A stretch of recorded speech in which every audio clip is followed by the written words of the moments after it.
Hi guys, welcome back to my channel. In this video, we're going to go over Walmart seller requirements Q&A style with guidance. Also, stay tuned towards the end of this video when I'm going to show the exact same reasons on why so many sellers get denied and how you can avoid becoming one of those sellers. Let's get started. Do I need an LLC to become a Walmart seller? And the answer is yes. You must have a legal entity. It's an LLC or a corporation, but you must have a legal entity registered in your state. Sole proprietorships get denied. There is no way around that. You must have a legal entity registered in your state. Also, all your documents, your business name must match across all documents. That is a requirement. Question number 2, do I need an EIN? The answer is yes, you must have an EIN. Again, you cannot apply with your Social Security, and an EIN is free on the irs.gov. Question number 3, do I need a business bank account? And the answer is yes, but also no. And I'll explain that. So for example, when I applied, I didn't have a business bank account registered directly under my business. But what I did have is my bank account, which is registered under my legal name, that it's under my legal business, if that makes sense. So for example, when I applied to get my LLC, I put the business under my legal name. Therefore, when I got a bank account, I put my bank account under my legal business name. So that information is matching. So that's why I didn't have a problem at all. They haven't said anything about you not being able to apply if you don't have a business bank account. So I was able to get accepted. They have not put out any information about that changing so far, but if you do have a bank account registered on your business, that is preferred. It is better for you. So that way you avoid getting into trouble. Now for the most important part of this video is a bit more in depth. We're going to go over it, and it's the common reasons on why Walmart denies applications. So buckle up for this one and take some notes. Reason number 1 is information mismatching between LLC, bank account, and all that good stuff. You will be surprised how many people put their business information just all over the place. So that is a must. Your business information is matching. If it's not matching, they will not see you as a serious business person. Therefore, they're just going to see you as somebody who's not serious about this, and you are going to get denied because you're just not following the rules. Okay? That's something very important. Keep that in mind. Reason number 2, it's applying before the business setup is fully completed. And a lot of people rush into things. They rush so much into it and they get denied. Why did they deny me? They didn't like my name. They didn't do this. No, it's because you rush into things. If you don't have those legal documents set up yet, you should not try to apply to become a seller, because they're telling you right away on their website, they're displaying the needs. What are the requirements for you to become a seller? So if I'm telling you that to become a seller, you need to have these legal documents in check, what tells you that you can go apply and get approved without having things in order? So you must be serious about this. You must take your time reading over it, and you must make sure that things are matching, because you are applying because you want to get approved. So therefore, follow the rules. A lot of people rush the application. It's just how it is, unfortunately. So don't rush into it.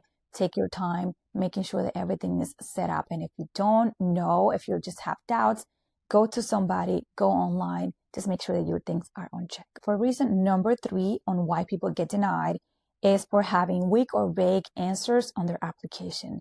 People just copy pasting information from the internet. This is a personal application. This is about you and your business. You should respond honestly to the best of your knowledge. You should not be copy pasting from the internet and just putting random answer. Walmart wants real sellers, so keep that in mind. Reason number 4 on why people get denied on this application is for previous marketplace violations or suspensions. Yes, unfortunately. So let's say you had an Amazon account. You were an Amazon seller and you had a violation on Amazon before, or a suspension. More than likely your application will get denied, unfortunately. So you want to make sure that everything is unchecked, that everything is up and running before you go and apply to become a seller on Walmart. Walmart is a lot more picky than Amazon when it comes to the application. There are people that are more serious about the business. They don't want just everybody coming in and applying to become a seller and have an active account that they're doing nothing with it. Even if you applied and you're doing nothing for a little bit, but you make sure that everything was unchecked, that everything was as they require, you will definitely more than likely get a chance to get approved. So just keep that in mind. It's very, very important that you have everything in check. And I'm just going to go over real quick again. Reason number 1 is information mismatching between LLC, EIN, and bank account information, okay? Reason number 2 is applying before the business is set up completely. So you need to make sure the business is set up complete before you go on. Now, reason number 3, weak or vague answers, just generic things and random things from the internet, or just to filling it out, just to put something in there. Okay, you must be mindful, you must be meaningful with your answers. And reason number 4, very important, is previous marketplace violations or suspensions. So keep that in mind when you're applying to become a seller on Walmart. Okay, now moving on to question number 4, what should I have ready before applying? This is crucial for your business and extremely important for your application. So take some notes for this. What should I have ready before applying to become a Walmart seller? And that is, number 1, you must have an approved LLC, approved corporation, okay? And that is at least 30 days old. A lot of people, I see them applying without even having the EIN, or having the LLC but not having the EIN, or having the EIN but not having an LLC. You must have everything completed, and your LLC or corporation must be at least 30 days old. So even if you get it today, don't rush into applying today right away. Just wait 30 days. What do you want to do while you wait for those 30 days is do a lot of research. Trust me, you will need that time to become a good seller, to become a profitable seller and not start losing money. You want to make sure that you're doing your research. What is those 30 days? Divided into weeks. Okay, this week I'm going to do research on products. This week I'm going to do this category. This week I'm going to research on this software. You must just take advantage of that time, not rushing into things, but more so learning about the business. That is my advice to you, because that's something that I wish I would have done, because that is something that is extremely important for you, is to know the business that you're getting into, okay? So that is part of it. Now, what is number 2? You need to have an issue EIN from the IRS. That it's free, as I mentioned previously. It is free to obtain an EIN. You must have an EIN, okay? Now, the next qualification to become a seller is that you must have a verified business bank account. Now, that could be, me personally, my experience, I had a personal one, but it was under my legal name, the same legal name that I used to register my legal business name, okay? So those things are matching. My address, my business information, my legal name, all of that, it's in there, and I did not have a problem, nor did I ever have to provide any extra documentation for that. So as long as you have things legally in check, you should be good. Just make sure the addresses match everywhere, names match everywhere. Even if you register your business under Rosangel, right, and you're applying to become a Walmart seller, but your legal name is Rosangel LLC, you must make sure that that's in there. You need to match everything. Even a single letter can cause a denial, because you need to make sure that everything is matching. They want kind of like perfection, I'll say. You need to make sure that everything is detailed and matching.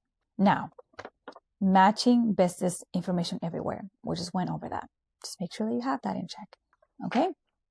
So now, I'm going to give you guys a few tips on this video to make sure that you guys have everything on check, that you guys are not rushing, that you guys are actually making sure that you're doing your research and that you're applying the correct way so you can get approved, okay? So my tip number 1 will be not rushing things. Do not rush into the application. Make sure that you have everything on check. And I know that I'm repeating that a lot, but I'm saying that for a reason. So make sure that you have things how they're supposed to be, that you have legal things on check before applying, okay? So do not rush the process. My tip number 2 will be getting things set up correctly avoids denial and accelerates your approval. That is for sure 100%. If you have not subscribed yet, make sure that you subscribe, because on my next video, I'm going to be teaching you guys how to find beginner-friendly products that actually sell on Walmart. Now, if you want to start selling on Walmart and you want to avoid rushing into things and so on, and you need help, feel free to join my community. The link is in bio. I launched around 3 weeks ago. You have lifetime access to a private community with ongoing support, live meetings on a weekly, bi-weekly basis that we're starting on Wednesdays. This community, I teach you step by step on how to become a successful Walmart seller. I teach you how to create your account. I teach you where to find products, how to spot a good product, how to spot a bad product, how to send your first shipment to the warehouse, how to send the first order to the customer. All that information is in the community. Again, lifetime access to a private community with ongoing support and a list of products on a weekly basis. That we add products to that list. So you just don't have a list that it's sitting there with the same products. We add products on a weekly basis. And that, as I mentioned before, is lifetime access to a private community with like-minded people. You want to be in this private community with like-minded people who are taking a step towards their future and bettering their lives. And again, that's including the live meetings, live classes on Wednesdays. Thank you so much for staying to the end of this video. I hope to see you on the next video when I'm going to teach you on how to find products that are actually profitable to sell on Walmart. Don't forget to subscribe, to smash the like button for the YouTube algorithm, and I'll see you guys in the next video.